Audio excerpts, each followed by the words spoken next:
Nós vamos falar, teve um irmão, antes de eu começar, teve um irmão que falou assim, você vai falar em Mateus, em Marcos capítulo 8, e é a multiplicação dos pães. Você vai falar o quê? Você acredita, Severiano? Você já ensinou isso lá no capítulo 6, sobre a multiplicação dos pães? Vamos embora, para com isso. Não, nós vamos aprender e vamos ver que existem situações diferentes, contextos diferentes, pessoas diferentes, logo o propósito vai ser o mesmo. A gente vai ver. Tal. Mas então hoje, para aqueles que estão anotando, eu não fiz o PowerPoint. E tem uma causa porque eu não fiz o PowerPoint. Segundo um amigo nosso, Paulo Tavares, ele disse que se você faz o PowerPoint, a pessoa não pensa, ela anota o quê? O PowerPoint. E aí hoje, sem querer, assim, eu dei uma olhada em uma outra anotação que estava perto pela manhã, eu vi meus PowerPoints semana passada. Eu falei, ele tem razão. Daí hoje eu vou fazer um teste. Eu não vou trazer o PowerPoint e você vai anotar tudinho. Gostou do tudinho? Daí você fala assim, mas a didática vai ser ruim, né? Já dizia o professor, Luiz, como que é, aquele que ensina, não lembro o nome dele, ele disse que a didática nos emburrece. Tudo bem, né? Mas ele é professor, eu acho que eu não entendi a aula dele direito. Mas vamos falar sobre, você que está anotando, eu sou bonzinho, vai. Você pode anotar aí, o tema é Eu Acredito. Daí já se tiver um atleticano aqui, acontece o que com o atleticano? Já começa, eu acredito, né? Que não teve um movimento assim, quando o Atlético Mineiro precisava vencer não sei de quantos gols, e aí o pessoal foi, eu acredito, e aí ficou famoso, não é isso? Acho que teve uma manifestação que o povo, né, a população também saiu gritando, eu acredito na recuperação do país e tal. Mas eu trazer um pouquinho diferente, duas situações bem diferentes. Quem já ouviu falar no Diário de Perpétua? Ninguém ouviu falar no Diário de Perpétua, gente? Segundo século? Pronto, por isso, né? E o Diário de Perpétua, então, essa era uma mulher, ela morava ali na África, no norte, já no litoral, com o mar Mediterrâneo, e ela era uma catecúmena. Sabe o que é isso? Catecúmeno? Alguém sabe? Não sabe? Antigamente, as pessoas, para serem batizadas e aceitas na igreja, eles tinham que fazer, como nós fazemos hoje, uma escola, né, aula, só que eles faziam isso, e muitas vezes eles faziam isso em qual local? No cemitério, né? Escondidos, muitas vezes. E eles só eram aceitos, eles só poderiam participar do culto quando? Quando terminasse essa classe, né? Estou falando classe para contextualizar, tudo bem? Então essa Perpétua, ela tinha uma escrava chamada Felicidade. E aí, mais 3 irmãos, né, catecúmenos, eles foram presos. Ela tinha 29 anos, por volta de 29 anos, e a sua escrava, então, a Felicidade estava grávida. Então elas foram aprisionadas junto com os outros 3, provavelmente torturadas, e ela deveria negar a sua fé e, ao mesmo tempo, prestar culto ao imperador, né? E nós estamos falando aqui da perseguição de Décio, tal. E o que acontece? Ela não negou. E o pai, então, de Perpétua, ele tenta convencê-la, né? Fala, Perpétua, pensa bem, olha aqui os seus pais, olha a sua mãe, você só está pensando em você. E no diário conta-se que tem um balde com água, né? E ela fala assim, tá vendo o balde, tá vendo a água? Fala para a água deixar de ser água. Não pode. E aí ela responde, eu sou cristã. O que significa? Eu não posso negar a Cristo, eu não tenho como eu fazer isso, eu sou cristão. E também conta-se a história de que Felicidade, a sua escrava, então tinha uma lei que se você, estando qualquer mulher grávida, ela não poderia ser submetida à tortura ou mesmo condenada à morte. E a mais Felicidade, sem fazer trocadilho com a palavra, estava muito feliz. Por quê? Porque ela, teve a criança, concedeu, nasceu a criança e agora ela ia poder ser condenada, Porque para eles essa fé era muito, mas muito mesmo, se trazia a identificação com o Senhor. Então as duas, junto com os outros três, foram condenados às feras, Os homens, eles primeiro foram atacados por javalis, depois ursos, e eu não lembro o outro animal, qual era o terceiro. As duas não, as duas foram, depois de torturadas, condenadas a morrerem na arena através de touros, Elas foram ali pisoteadas, pelos touros. Geralmente colocava numa rede, deixava suspenso e o touro ficava brincando. As duas morreram ali. E eu fico imaginando, que fé é essa, Eles falam, não, mas isso no século II, aqui você tem os mártires, da igreja. Não tão distante, no espaço de tempo, vocês já conhecem, que eu já mencionei aqui. Na Coreia, certa vez, o imperador, buscando, então ia uma equipe pavimentando para que o imperador pudesse transitar nas cidades. E chegou em determinada cidade, o pessoal que ia antes descobriu uma família que era cristã. E então eles foram condenados à morte. E a morte era o quê? Ia passar o rolo compressor por cima deles. Então eles deitaram, e a única coisa que eles precisavam fazer não era era só simplesmente levantar, que com isso era um sinal de que estavam negando a Cristo. E conforme o rolo compressor vinha passando, falavam que eles começaram a cantar, louvar o Senhor. Não sei o quanto isso é verídico, mas dizem que uma das crianças, até com medo, mamãe, isso, e a mamãe dizendo, calma meu filho, vamos louvar o Senhor que daqui a pouco estaremos todos juntos com Ele. E aí vai o rolo compressor e mata todos esmagados. Não sei o quanto que isso é verídico, mas eu quero só pegar o conceito. Que fé é essa, gente? Como que pode uma pessoa ter um nível de fé assim? Eu, fazendo uma análise sobre a minha fé, eu fico pensando, aquele rolo compressor passando, ou então toda aquela tortura na arena, ou várias outras torturas. Nós tivemos mais de 3.000 mártires, no início da igreja. Então, eu olhando assim, eu fico pensando, será que eu suportaria? Ou será que facilmente eu diria, não, eu não quero saber mais de Cristo, mas eu quero saber de outro. Até porque o costume do Império Romano, pelo menos dizendo aí no início, eles não, você poderia ter sua fé, desde que você cultuasse o imperador. Ah não, só o que é? Só abraçar lá, ou fazer o rito de Cibele? Não. Será que nós, em tal situação, continuaríamos com tanta fé? Ou será que as dificuldades, elas nos afastam do Senhor? Ou será ainda que devido a nós não estarmos tão focados no Senhor, ou nas coisas do reino, ou na vida eterna, as necessidades vão se tornando grandes dificuldades que daí nos afastam? Entendeu o que eu disse? O que falta para nós, para ficarmos focados no Senhor e olharmos as dificuldades simplesmente como oportunidades para adorar o Senhor, para comprovar a nossa fé e dizermos como Perpétua aqui, não, está vendo a água? Ela não pode deixar de ser água, eu também não posso deixar de ser cristão, porque eu estou tão focado no Senhor.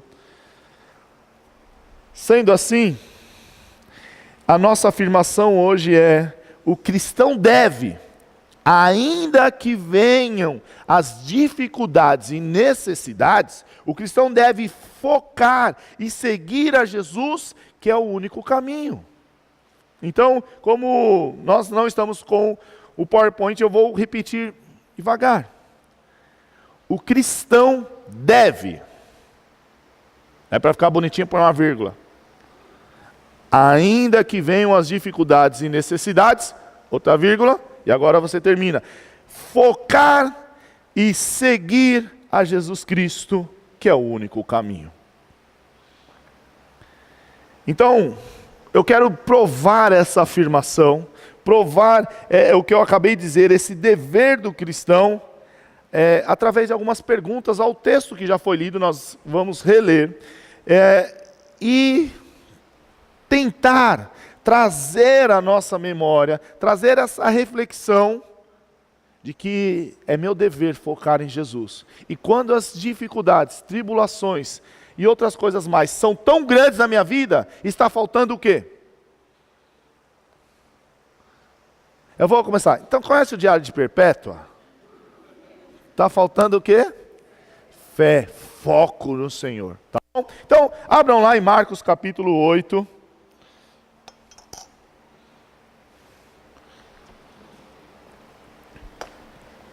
Versículos de 1 a 10. Naqueles dias, outra vez reuniu-se uma grande multidão. Visto que não tinham nada para comer, Jesus chamou os seus discípulos e disse-lhes: tenho compaixão dessa multidão.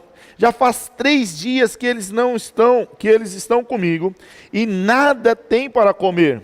Se eu os mandar para casa com fome, vão desfalecer no caminho, porque alguns deles vieram de longe. Os seus discípulos responderam: onde, neste lugar deserto, poderia alguém conseguir pão suficiente para alimentá-los? Quantos pães vocês têm? Perguntou Jesus. 7, responderam eles. E ele ordenou à multidão que assentasse no chão, e depois de tomar os 7 pães e dar graça, partiu-os e os entregou aos seus discípulos para que os servissem à multidão. E eles o fizeram. Tinham também alguns pequenos peixes, e ele deu graça igualmente por eles, e disse aos discípulos que os distribuíssem. O povo comeu até se fartar, e ajuntaram 7 cestos cheios de pedaços que sobraram. Cerca de 4.000 homens estavam presentes, e tendo-os despedido, entrou no barco com os seus discípulos e foi para a região da Dalmanuta. Difícil essa cidade, né? Tem um outro nome lá em Mateus, que a gente vai ver daqui a pouco. Então vamos lá. Vamos fazer uma pergunta e resposta aqui, porém vamos só entender algumas coisinhas. Primeiro, temos muitas, né? A gente vai encontrar muitas similaridades aqui, similaridades, isso. Contexto de Marcos 6, muito parecidos, semelhantes. Temos as multiplicações dos pães, multiplicação dos peixes. Contudo, essa narrativa de Marcos 8, ela é mais curta, o texto é curto e o tema é muito concentrado.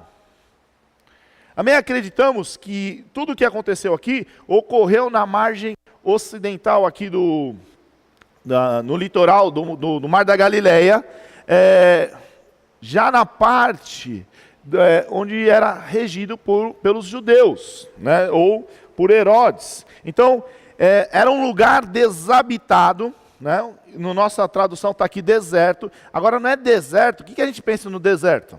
Todo mundo pensa no Saara, não é? Aquelas areias, camelo. Não, a ideia de deserto aqui é uma ideia de despovoado, desabitado. Não tem nada lá, certo? E ainda próximo aqui, vindo da região de Decápolis. Desculpa, eles estão na região de Decápolis, na região não dos judeus. Assim, Jesus ele continua fora da região dos judeus. No mesmo lugar que curou quem? Semana passada nós vimos. O surdo e Ele não era gago, não. Débora falou gago, não é gago, não. Ele tinha uma pequena deficiência no falar, tá? E também trata-se de, aqui, a última parada do Senhor Jesus, antes de retornar, sim, para a região de Herodes ali, dos judeus, da Galiléia, depois indo para a região da Judéia. Agora, olha só. Vamos fazer perguntas e tentar responder. Eu falei com o pastor Tiago, falei assim, vamos tentar mudar hoje a metodologia de entregar o sermão. Então a gente vai tentar usar aqui o método socrático de perguntas e respostas. Agora, primeira pergunta. Por que ele chama os discípulos? Olha lá no versículo 1. Naqueles dias, outra vez reuniu-se uma grande multidão, visto que não tinham nada para comer. Jesus chamou os seus discípulos e disse... O que nos revela isso? Por que ele chama os discípulos? A resposta é bem simples, ou começamos a trazer respostas simples. Primeira coisa é que ele tinha a intenção de ensinar quem? Os discípulos. Agora, lembre-se que nós estamos fazendo uma sequência desde o capítulo 7, quando ele sai, ele encontra com a mulher Cirofenícia, e lá ele tenta se esconder numa casa. Mas ele logo... O que acontece com ele? A turma já descobre. Depois ele vai para uma outra, ele vem, desce para Decápolis, e aqui então ele tem uma multidão, ele pega aquele deficiente e ele retira da multidão. Então, queremos mostrar com isso que Jesus ele tem prioridades a serem exercidas aqui, e uma delas era ensinar os seus discípulos, que a todo momento, desde quando ele deixou a Galileia, indo para as regiões consideradas gentílicas, os discípulos estão com ele, e agora ele chama, ele vê a cena, ele olha a situação, ele chama os discípulos. E aí no texto, por exemplo, no texto de Marcos 6, Jesus ele mostrou compaixão, lembra? E qual foi? Compaixão, e ele começou a ensinar. Só para recapitular, Marcos 6,34 diz assim, quando Jesus saiu do barco, viu uma grande multidão e teve compaixão deles. Por quê? Porque eles eram como ovelhas sem pastor. E então começou a ensinar-lhes muitas coisas. Então a compaixão é vista, nós vamos falar de um texto que revela a compaixão, e a grande compaixão está em fazer o quê? Ensinar. Agora, qual é o melhor ensino que temos aqui? Pode ser inclusive para os nossos dias. Que Jesus Cristo é o quê? É o psicólogo de todos os tempos, não é esse que tem um livro? O melhor dos psicólogos, não é? Revolucionário. Ele é o que então? Ele é Deus, o Messias prometido, o Salvador, o Cordeiro de Deus que tira o pecado do mundo.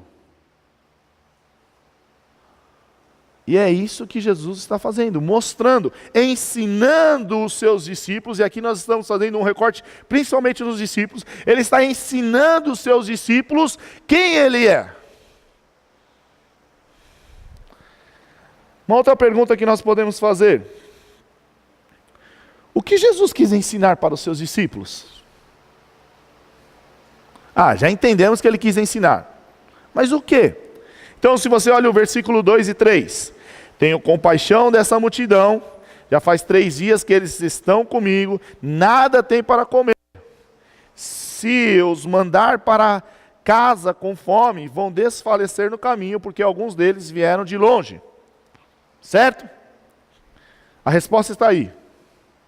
Qual é a resposta? O que ele queria ensinar?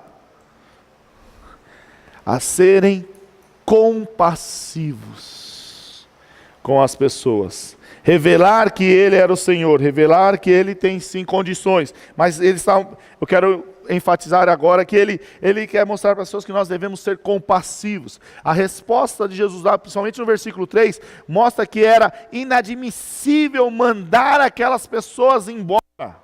Por que que não poderia, fora de cogitação, mandar elas embora? O que ia acontecer com aquelas pessoas? O que ele temia?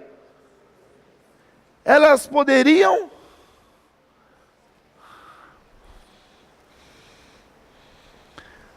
Jesus está ensinando que devemos estar atentos às necessidades. Agora pense, qual é a necessidade básica ali que todos nós até hoje temos, que está faltando para eles? Não para os discípulos, mas para o público, para a multidão ali. Comida. Você consegue ficar sem sua televisão de 64 polegadas? Você consegue ficar sem férias? Pensando, não, deixa essa. Você consegue ficar sem ir no McDonald's? Burger King é melhor, né? Você consegue várias coisas. Agora a pergunta, você consegue ficar sem comer? E eu não vou defender em causa própria, porque eu sou gordinho, né? Mas vamos pensar nas pessoas magras. Mesmo os magros que se acham superiores a nós. Foi sem querer. Você acha que eles conseguem ficar sem comer? Nem que seja aquela tortura da maçã ou da pera que eles ficam comendo. E você já está pensando no Big Mac, num pão com ovo, né, gente? Mas volta aqui. Você vê que isso é uma tentação, né? Então o que acontece? A necessidade básica. E eles estão olhando. E Jesus está mostrando isso para eles. Agora, antes mesmo de uma necessidade básica, e não podemos fugir disso, qual era a grande necessidade daquele povo, ou daquelas pessoas? Não é a comida, tá? Para você não errar. Era o próprio Senhor, saber quem é o Senhor. Qual é a maior necessidade do ser humano hoje? Jesus. Pode ser gordinho, mas se não tiver Jesus...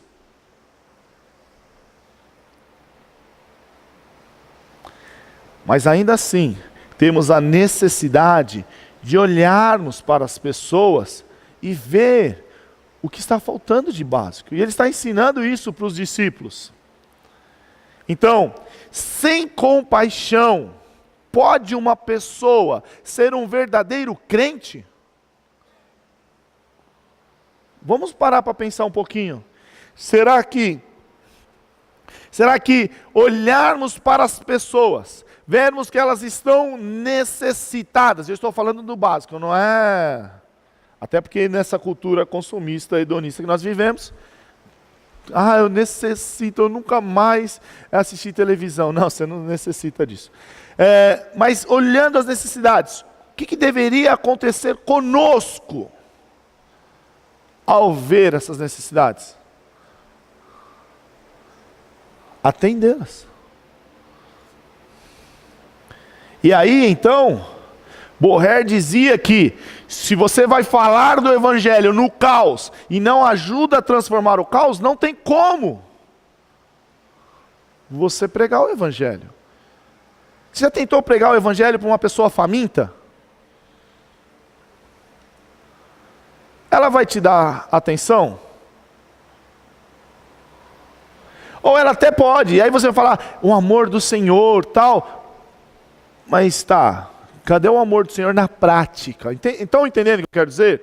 Então nós temos sim um conceito aqui de olhar, de estar atentos, de ter compaixão, sabendo que todos precisam de Cristo e ver as necessidades. A igreja primitiva tem um relato de que um cuidava do outro e não deixava que ninguém passasse necessidade. E as pessoas ao redor olhavam e começavam a gostar deles, se simpatizavam com eles. Por quê? Porque um cuidava do outro. É isso que Jesus está ensinando. Uma outra pergunta que nós poderíamos fazer para o texto: por que aquelas pessoas estavam sem comidas, desnaturadas? Não é? Seguiram Jesus, pronto, ninguém passou no supermercado. Não levaram uma bolsa térmica com maçã. Foi isso, né? Esqueceram descarregou a bateria do celular, não dava para pedir O quê? O iFood não, propaganda, iFood, é isso. Não dava. Não, sabe por quê? A resposta está aqui, ó. Já faz 3 dias que eles estão comigo e nada tem para comer. Então, aquelas pessoas estavam seguindo a Jesus, ouvindo e vendo ele fazer maravilhas, que ele estava curando, ele estava ensinando, e aquelas pessoas estavam focadas. O termo aqui, permanecer, em algumas versões está permanecer, outras está esperar, em outras a tradução é estão. Esse termo ele é utilizado aqui com um tom religioso, e é esperar com fé. Quando diz eles estão comigo, ou permaneceram comigo, ou permanecem, ele quer dizer, eles estão esperando com fé, ou a ideia de ficar com fidelidade. Apesar do quê? Das dificuldades e sofrimentos que estavam acontecendo. Primeiro, eles estavam aonde? Num lugar despovoado, deserto.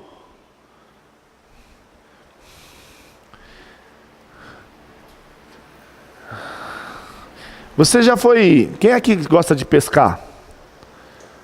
Quando meu avô era vivo, ele me levava para pescar em Mariporã.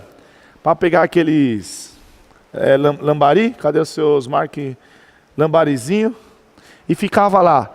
Mas ficava um lugar despovoado. E aí você precisa o quê num lugar despovoado? Você precisa ir no banheiro. Você tem um monte de coisa que na hora não tem. Ah, mas precisa. Não, a gente estava lá na represa, no meio do mato. Essas pessoas estão na mesma situação. Vamos lá. E aí o texto mostra, permaneceram, tem esse tom religioso, e também nós temos aqui, vieram de longe. Esses termos, vieram de longe, principalmente para um judeu, é a ideia de que estão distantes do Senhor. E aí eram considerados pagãos. Agora, os vilarejos, mesmo que estivesse perto, eles não teriam condições de providenciar comida para todos, para aquela multidão. Então veja, tudo que se faz necessário para você estar bem, passar 3 dias bem, não tinha. Não tinha nem banheiro químico, não tinha nada. Agora, eu acho que quando eles começaram a escutar o Senhor Jesus, eles deveriam já ter comido alguma coisa. Eles deveriam ter levado alguma comida, talvez o pão. Mas eles ficaram 3 dias. E eles estavam tão focados em ouvir o Senhor, o ensino de Jesus, que eles não se estavam mais preocupados em comer. Você já teve uma notícia, ou algo que aconteceu na sua vida, que é tão chocante, que você esquece de comer? Ou você já teve que estudar para uma prova, e aí você começa a estudar, e você vê as horas, e aí você não come. Eu acredito que é isso que está acontecendo aqui, e eu acredito que nós também deveríamos fazer o mesmo. Sermos tão focados, tão preocupados com as coisas do Senhor, e deixar que Ele cuide do resto da nossa vida. E aí eu quero ler um texto para vocês.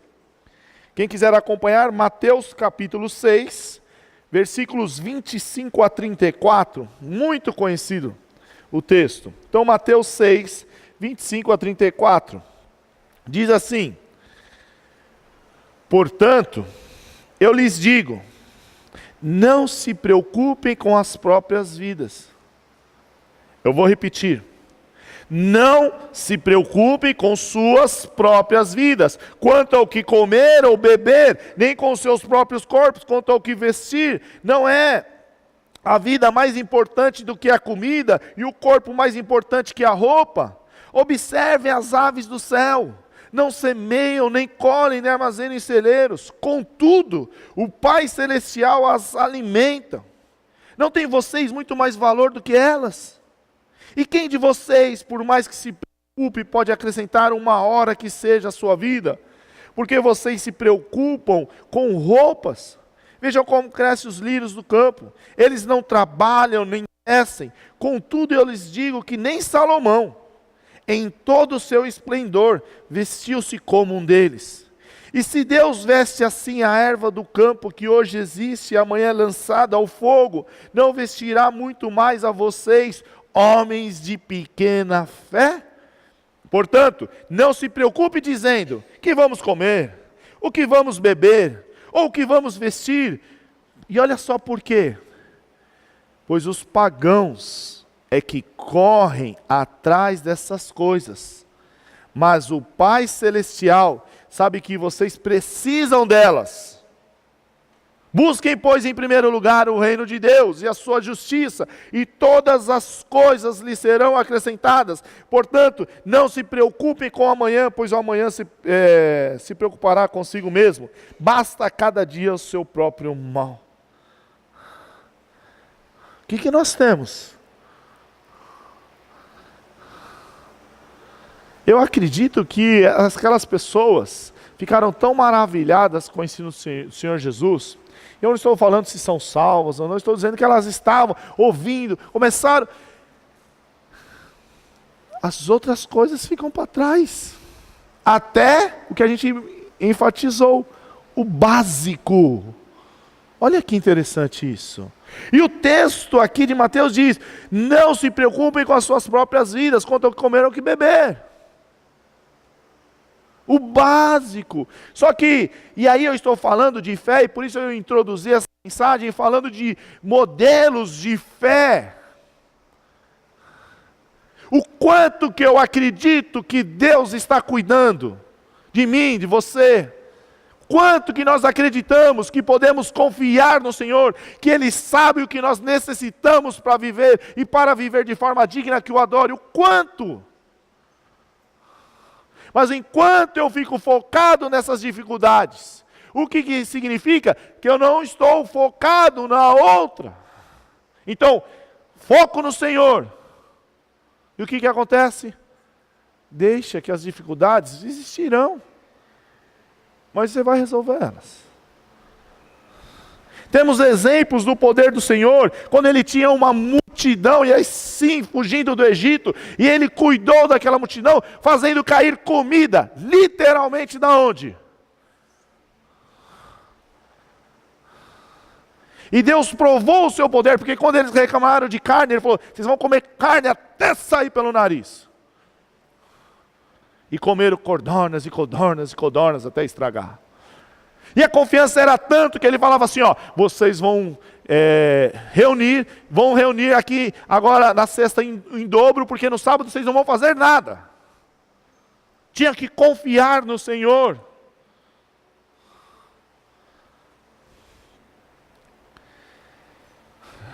O próprio Senhor, o Senhor Jesus, os seus discípulos, eles ficaram tão focados no Senhor, que eles também ficavam sem comer.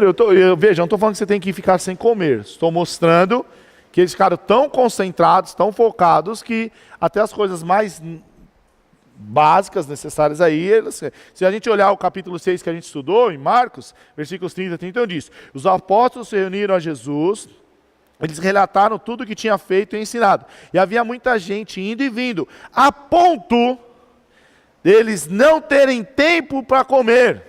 Jesus lhe disse, venham comigo, vamos para um lugar deserto e descanse um pouco. Então, eles estavam tão focados que eles não tinham nem o tempo para isso.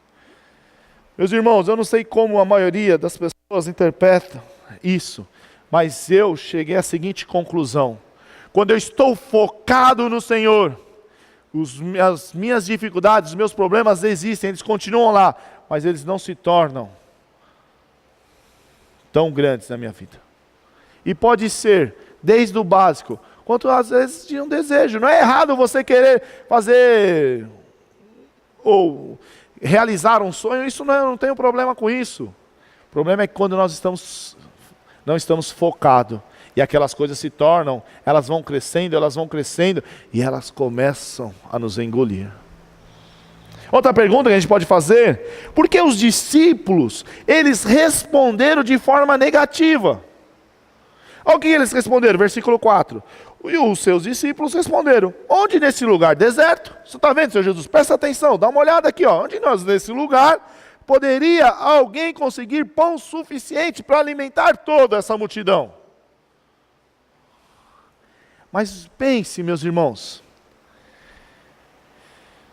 aqueles discípulos já tinham passado por isso. Não é? Eles já tinham visto. E eu lembro-me que ensinando para vocês, eu até mencionei, talvez eles iam tirando, apareceu, e aquela coisa, e depois na hora que eles estão atravessando o mar, e o texto fala, eles ainda não tinham entendido o milagre da multiplicação dos pães, por causa de um coração duro. A gente estudou isso. E agora acontece a mesma situação. Qual era o certo eles dizerem? Senhor, dá para dar aquele jeitinho do Senhor outra vez? Já contextualizei o jeitinho brasileiro e atual, né?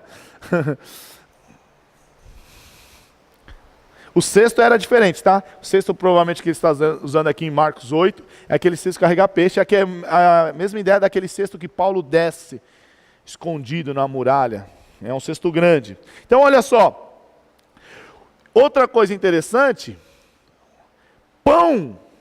o pão no deserto é uma contradição de termos. Por quê? O pão significava vida e o deserto significava separado da vida, ou seja, uma impossibilidade para qualquer ser humano, mas uma possibilidade para quem? Vamos lá. Para Jesus. Possibilidade para Deus. São no impossível para o homem que Deus pode mostrar que para ele é possível. Deus pode. Os discípulos não tinham aprendido de coração a lição que tiveram antes.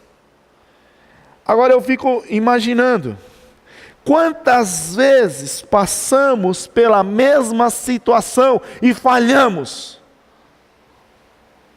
Eu começo a olhar para o Carlos e falo, muito bem, Senhor, eu aprendi, eu não vou fazer mais isso, estou arrependido, eu oro.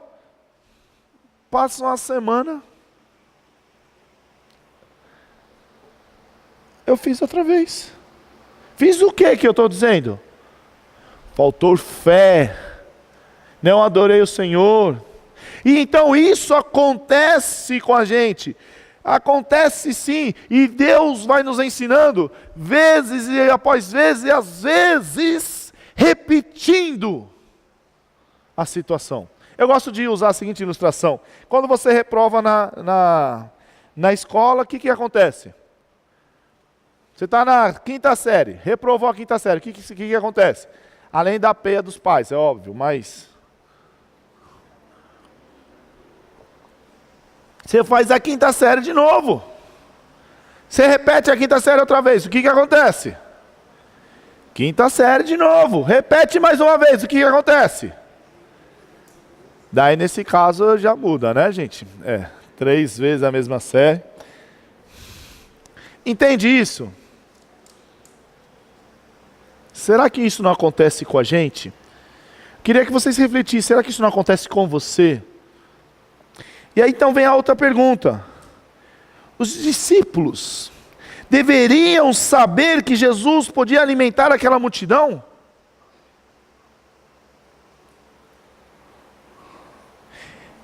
Eu acredito que sim. Mas quando surgem os problemas, as dificuldades, esquecemos de olhar para o Senhor.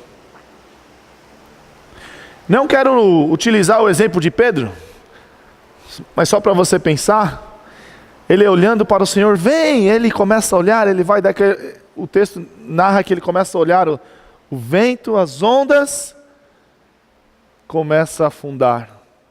E o Jesus fala o que para ele? Por que você duvidou? Homem de pequena fé. Eu acredito que quando as tribulações, as dificuldades vêm, qual é a nossa tendência? Tentar resolver, é óbvio.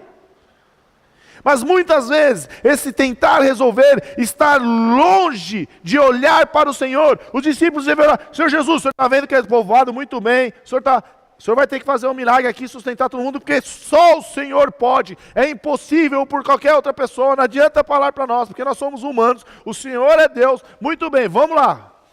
Quer que a gente já vai separando já em grupos? Mas o que aconteceu? Na hora que eles olharam a dificuldade, olharam toda aquela circunstância, falaram: não, não pode. E isso acontece com a gente. As dificuldades muitas vezes nos cegam sobre o poder de Deus na nossa vida. E por isso que sempre uma boa noite de sono, regada de oração, nos traz uma visão mais adequada dos problemas, sabia? Provérbios já diz que você não seja precipitado no falar, porque muitas vezes quando falamos já logo somos levados talvez pela situação e esquecemos de olhar para Deus. Se você estivesse na situação daquela família coreana, como que nós agiríamos? Eu não sei. E particularmente, ou sinceramente falando, não quero nem saber, porque eu não quero passar por isso. Mas eu acredito que aquela família conseguiu ficar deitada ali enquanto passava o rolo, porque ela estava o quê? Por quê? Focada, olhando para o Senhor. E é uma situação que eu acho que nenhum de nós passou ainda. Nem perto.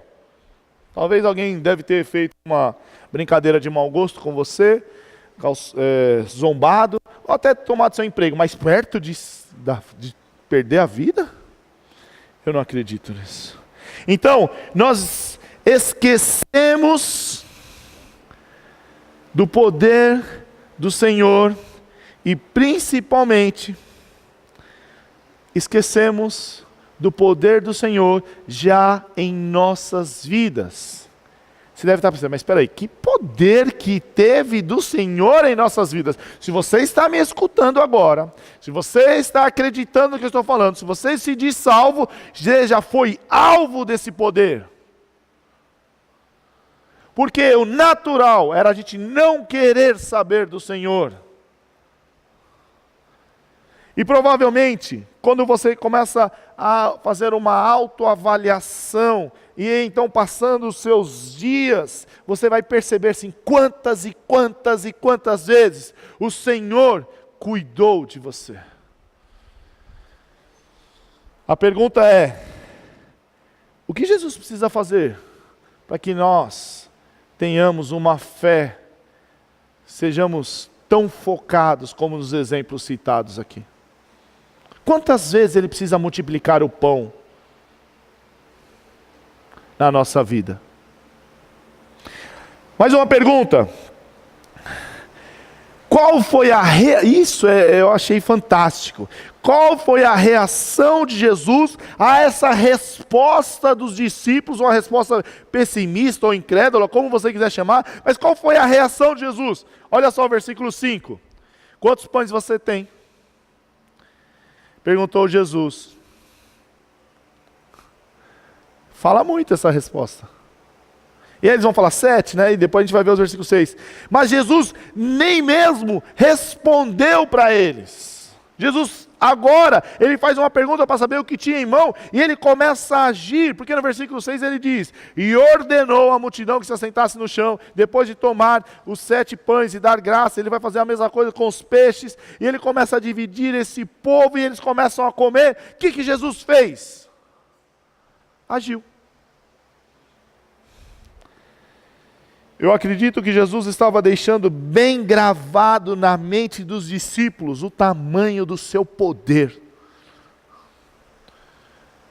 revelando aqui a sua compaixão com o povo. Aqueles discípulos, eu acho que agora eles não vão esquecer mais. Pelo menos toda vez que eles estiverem num lugar deserto, eles vão poder falar: não estou sozinho.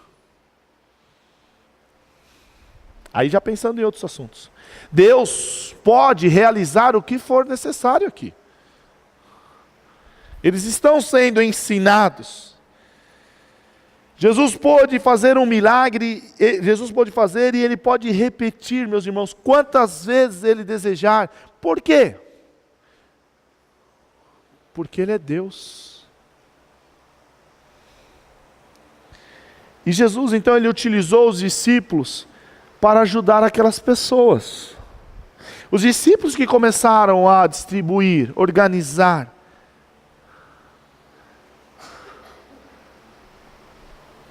Como que nós mostramos o poder de Deus para o nosso bairro?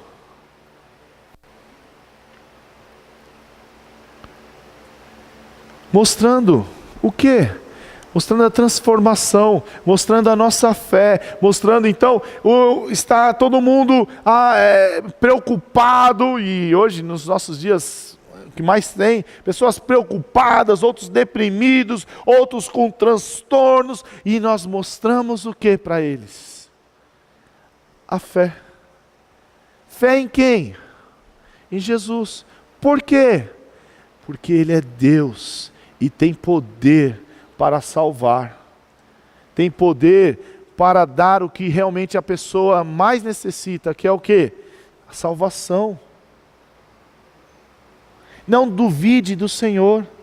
Então qual é o nosso papel e qual é o papel que os discípulos fizeram? Eles trabalharam para isso, começaram a mostrar isso, e Jesus ensinando e eles foram fazendo, e hoje devemos fazer a mesma coisa. Devemos, como instrumentos do Senhor, mostrar essa compaixão, mostrar essa fé, ainda que seja difícil. Acredito que a ação de Deus em nós não tem um caráter exclusivista, mas nós somos instrumentos de Deus para mostrar a compaixão do Senhor às pessoas. A ação, o poder do Senhor, o que eu quero dizer, não é simplesmente para você, mas é para quê? Para mostrar o Senhor. Pergunta é: Perpétua e Felicidade, elas mostraram o que para quem? Elas mostraram que existe um Deus, que elas podiam confiar, ainda que lhe custasse a vida. Para quem? Para um monte de gente. Aqueles coreanos mostraram para quem? Mostraram, tanto é que estamos falando hoje, e outros mais. E você e eu, nós mostramos o quê? Mostramos que nos preocupamos com as pessoas? Mostramos que as tribulações são demais para nós? Mostramos que perdemos a cabeça e perdemos o sono e ficamos ansiosos? Não, nós mostramos fé, foco no Senhor. As pessoas, mas como você pode? Daí você representa o Senhor Jesus.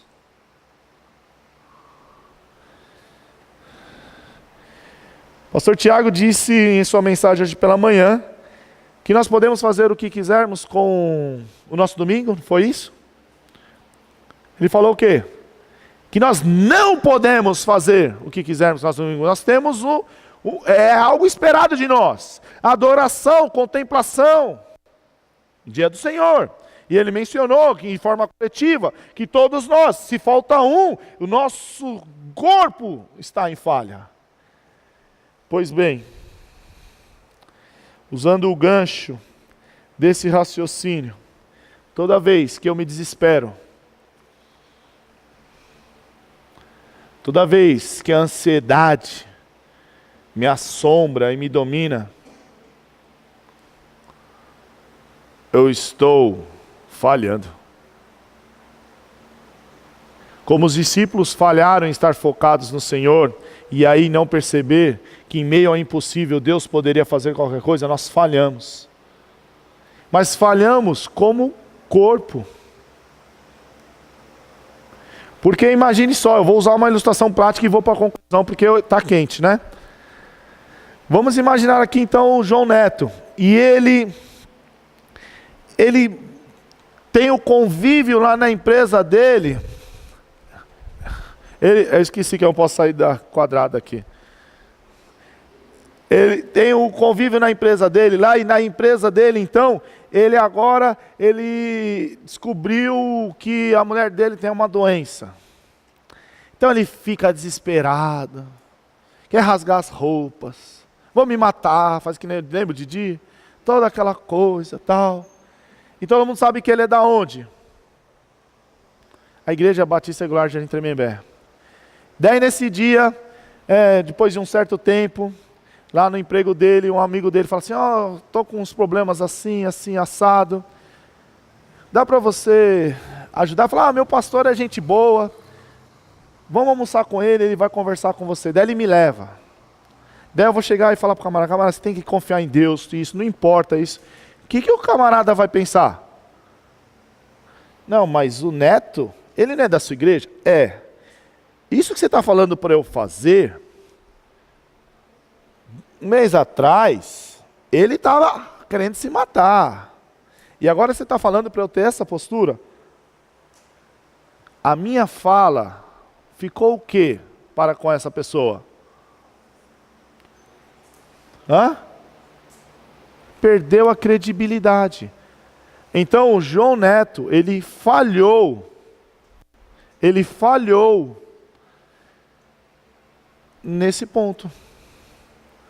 Quando nós falhamos em superar as dificuldades estando focados no Senhor, nós estamos atrapalhando o corpo de Cristo. E aí você pode pensar nessa igreja, mas pode pensar no corpo de Cristo. Porque todos nós deveríamos estar focados no Senhor.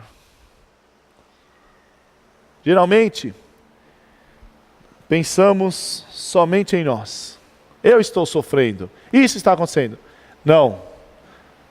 Todos nós estamos participando desse sofrimento ou dessa falta de fé, quando você assim a faz.